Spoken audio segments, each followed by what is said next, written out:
দেখেন একজন নবীরও এত পাওয়ার নাই। হ্যাঁ, এর যত পাওয়ার আছে। ওলি আল্লাহর পাওয়ার কত দেখেন। হ্যাঁ, আমি দেখতে চাই তোমাদের ওলি আল্লাহর কিরকম পাওয়ার।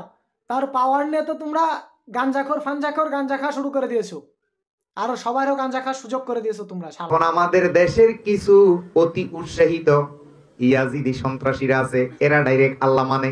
ডাইরেক্ট আল্লাহ মানবো নাকি? তোরে মারবো শালা, এরা মারা মারবো শালা ভণ্ড। এই বারুন্দে তোর এরা মারা মারবো শালা, যদি লোকেরা দেখাতে পারবি। তাইলে বুঝা গেল, দলিলে বুঝা যায় আল্লাহ মানিন না ওয়ালারা শয়তান।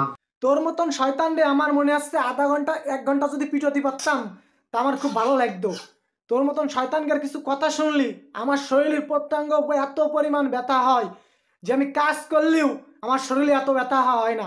যে তোর কথা শুনলি যে পরিমাণ আমার শরীরে ব্যথা হয়, তোর যে আমার মন চাচ্ছে মার, যে আমি বললে বুঝতে পারতেছি। আল্লাহর হাত অলির হাত, আল্লাহর চোখ অলির চোখ, আল্লাহর জবান অলির জবান। অলি বাসারে কতি চাই যে অলি বাসা কি কারণে এগের মতন মুরিদ বানাইলেন এগের মতন মুরিদ কেন বানাইলেন? এগের কথা শুনলে আমাকে শরীর এক ফোঁটা সুস্থ থাকে না, আমার সবসময় অসুস্থ থাকে, কোনো ওষুধই আমাকে কাজ হয় না। এগের কথা শুনতে শুনতে আমাকে আর ভালো লাগতেছে। যারা অলি আল্লাহ বর্তমানে মানবে তারাই সুপথ প্রাপ্ত হবে। জোরে বলুন আলহামদুলিল্লাহ। নাউজুবিল্লাহ নাউজুবিল্লাহ। তুমি বাসা মনে হয় পুটকিলাল এই গানটা শুনিছো। তুমি যদি শুনে থাকো বাসা, তোমার পুটকির মধ্যে দিয়ে এই লাঠি দিয়ে আমি গাজা এরাম পরিমাণ ঢুকাবো বাবা, তুমি নিয়েও শেষ করতে পারবা না। এরাম দিয়া দেবো তোমার পুটকির মধ্যে। আমি কিন্তু কিছুক্ষণ পরে আবার ভুল ওয়াজ করবো।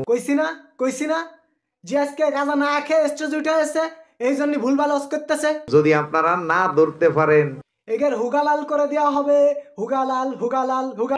তাহলে ভুলটাই হ্যাঁ ঠিক ঠিক কইয়া যাইবেন। তুই ভুলভাল ওয়াজ করবি আর আমরা ঠিক ঠিক কব না বুদা।